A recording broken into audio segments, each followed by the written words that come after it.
আকাশবাণী কলকাতা। স্থানীয় সংবাদ পড়ছি দেবাঞ্জলি মণ্ডল। রাজ্য বিধানসভার বাজেট অধিবেশন শুরু হবে আগামীকাল।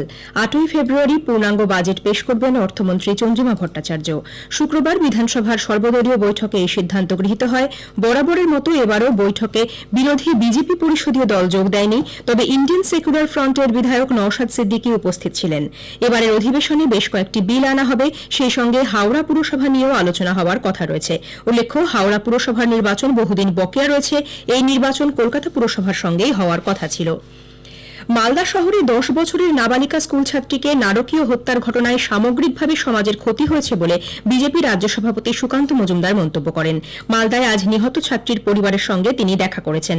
এরপর মালদার বিজেপি পার্টি অফিসে এক সাংবাদিক বৈঠকে তিনি বলেন, আসন্ন লোকসভা নির্বাচনে কংগ্রেসের কোনো ভবিষ্যৎ নেই, খড়কুটো আঁকড়ে কখনো বাঁচা যায় না। এদিকে মালদা জেলা প্রশাসনের ব্যর্থতায় নানা রকম নাশকতামূলক কাজ চলছে বলে সুকান্তবাবু অভিযোগ করেছেন। মালদায় ড্রাগস চক্র মারাত্মক আকার নিয়েছে। আগামী দিনে মালদায় পুলিশ সুপার অফিসে বিজেপি ঘেরাও কর্মসূচি নেবে বলে তিনি হুঁশিয়ারি দেন। মুখ্যমন্ত্রী মমতা ব্যানার্জি যেভাবে 100 দিনের কাজের টাকা মিটিয়ে দেওয়ার কথা বলছেন, সেভাবে দেওয়া যায় না বলেও সুকান্ত মজুমদার মন্তব্য করেন। এমজিএনআর যে অ্যাক্ট আছে, সেই অ্যাক্ট অনুসারে দিতে পারেন না। নিয়ম আছে তো কে টাকা দেয়? যে 21 ফেব্রুয়ারির মধ্যে যাদেরকে দেবেন বলছে 21 লক্ষ, বেশিরভাগ হচ্ছে টিএমসির ক্যাডার। টিএমসি ক্যাডারদেরকে নিজের সরকারের টাকা দেওয়ার একটা ব্যবস্থা করছে। দ্বিতীয় যদি টাকা দিতে হয়, ওনার একটাই ভরসা, হয় ডিয়ার লটারি অথবা পাউচ প্যাক। সেখান থেকে মদের পাউচ প্যাক থেকে টাকা পেলে তবে দিতে পারবে না, অথবা কেন্দ্র সরকারের কোনো ফান্ডকে ডাইভার্ট করে এখানে দিয়ে দেবে। তাছাড়া তোমার রাজ্য সরকারের টাকা নেই, ভিখারি, চুরি করে তো লাভ নেই। মাধ্যমিকে প্রশ্নপত্র ফাঁসের ঘটনায় মোট 12 জনের পরীক্ষা পুরোপুরি বাতিল করেছে মধ্যশিক্ষা পর্ষদ। পর্ষদ সভাপতি রামানুজ গঙ্গোপাধ্যায় জানান, চক্রান্ত করে উদ্দেশ্য প্রণোদিতভাবে প্রশ্নপত্র ফাঁস করা হয়েছে। শিক্ষামন্ত্রী ব্রাত্য বসু পর্ষদের এই সিদ্ধান্তকে সমর্থন জানিয়ে বলেন, কোনো কোনো মহল থেকে পরীক্ষায় অন্তর্ঘাত করার চেষ্টা করা হচ্ছে, তবে এবার যেভাবে নিরাপত্তা বিধি তৈরি হয়েছে তাতে প্রশ্নপত্র ফাঁস করে পার পাওয়া যাবে না। উল্লেখ্য, গত শুক্রবার পরীক্ষা শুরুর কিছু পরে মালদার এনায়েতপুর হাইস্কুলের থেকে প্রশ্নপত্র ফাঁস হয়। এই ঘটনায় অভিযুক্ত 6 জনের পরীক্ষা বাতিল হয়েছে, যার মধ্যে 4 জন ছাত্র, 2 জন ছাত্রী।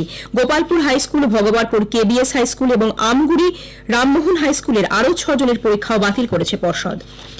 রেশন দুর্নীতিকাণ্ডে অভিযুক্ত তৃণমূল কংগ্রেস নেতা শেখ শাহজাহানকে ফের তলব করেছে ইডি। আগামী 7ই ফেব্রুয়ারি সল্টলেকের ইডি দপ্তরে তাকে হাজিরা দিতে বলা হয়েছে। এ নিয়ে তাকে দ্বিতীয়বার ডেকে পাঠানো হলো। ইমেল মারফত তাকে সমনটি পাঠানো হয়েছে। এর আগে গত 29 জানুয়ারি শেখ শাহজাহানকে তলব করা হলেও হাজিরা দেননি তিনি। উল্লেখ্য, গত 5ই জানুয়ারি উত্তর 24 পরগনার সন্দেশখালীর সরবেরিয়ায় রেশন দুর্নীতি মামলায় শেখ শাহজাহানের বাড়িতে তল্লাশি চালাতে গেলে ইডি আধিকারিকেরা আক্রান্ত হন। সেই থেকেই শেখ শাহজাহান পলাতক। মুম্বাইতে মেট্রো রেলে কাজ করার সময় মুর্শিদাবাদের ফারাক্কার বেওয়া এক এলাকার এক পরিযায়ী শ্রমিকের মৃত্যু হয়েছে। 5 দিন আগে আচমকাই মাথায় লোহার রড পড়লে 21 বছর বয়সী নব মল্লিক গুরুতর জখম হন। গত শুক্রবার হাসপাতালে তার মৃত্যু হয়। আজ তার দেহ গ্রামে ফিরছে। পুলিশ সূত্রে খবর, ওই যুবক ফারাক্কা থানার জিতুপুর এলাকার বাসিন্দা। মাস কয়েক আগে একটি বেসরকারি সংস্থার তত্ত্বাবধানে সে মেট্রো রেলের কাজে মুম্বাই গিয়েছিল। কোভিড সংকটের সময় থেকে বন্ধ থাকা নলহাটি আজিমগঞ্জ লোকাল ট্রেনের পরিষেবা গতকাল থেকে আবার শুরু হয়েছে। রেল সূত্রে খবর, ট্রেনটি আগের মতোই ভোর 5:35 নলহাটি স্টেশন থেকে ছেড়ে সকাল 6:50 আজিমগঞ্জ পৌঁছবে। এই ট্রেনের পরিষেবা আবার চালু হওয়ায় নিত্যযাত্রী, ব্যবসায়ী, পড়ুয়া সহ বহু মানুষ উপকৃত হবেন। বিদ্যুৎপৃষ্ট হয়ে মৃত্যু হয়েছে মানকুণ্ডু স্পোর্টিং ক্লাবের পিচ কিউরেটর অর্পণ পাত্রের। তিনি মানকুণ্ডু মিলননগরের বাসিন্দা ছিলেন। গতকাল পিচের কাজ করতে গিয়ে দুর্ঘটনার কবলে পড়েন ওই যুবক। পাম্প চালিয়ে জল বের করা এবং পিচ প্রস্তুত করার কাজ করছিলেন অর্পণ। সে সময় বিদ্যুৎপৃষ্ট হন তিনি। মাঠে কর্মরত তার এক সহকর্মী দেখতে পেয়ে ক্লাবে খবর দেন। অর্পণকে চন্দননগর হাসপাতালে নিয়ে গেলে চিকিৎসকরা মৃত ঘোষণা করেন। ক্ষতিপূরণের দাবিতে মৃতদেহ ক্লাবের সামনে রেখেই বিক্ষোভ দেখান যুবকের পরিজনেরা। কলকাতার ইডেন গার্ডেন স্টেডিয়ামে রঞ্জি ট্রফি ক্রিকেটের ম্যাচে মুম্বাই বাংলাকে ফলো অন করেছে। আজ তৃতীয় দিনে বাংলা দ্বিতীয় ইনিংসের খেলা শুরু করে মধ্যাহ্নভোজের বিরতির আগে পর্যন্ত 4 উইকেটে 74 রান করে। মুম্বাইয়ের প্রথম ইনিংসে 412 রানের জবাবে বাংলা প্রথম ইনিংসে 199 রান করেছে।